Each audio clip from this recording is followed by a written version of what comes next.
ஆடி மாதத்தின் முதல் வெள்ளிக்கிழமையையொட்டி அரியலூரில் உள்ள பெரிய நாயகி அம்மன் கோவிலில் ரூபாய் நோட்டுகளால் அம்மனுக்கு அலங்காரம் செய்யப்பட்டு சிறப்பு பூஜை நடைபெற்றது. 50 ரூபாய் முதல் 500 ரூபாய் நோட்டுகள் வரையில் மொத்தம் 5 லட்சம் ரூபாய் நோட்டுகளை கொண்டு இந்த அலங்காரம் செய்யப்பட்டிருந்தது.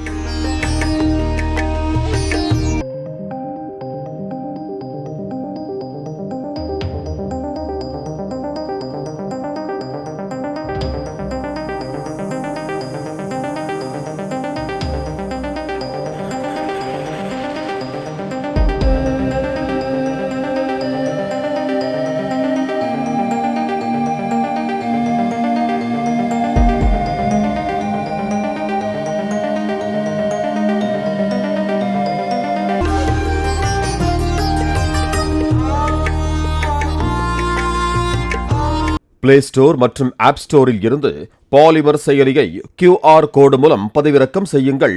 செய்திகளை உடனுக்குடன் பெறுங்கள்.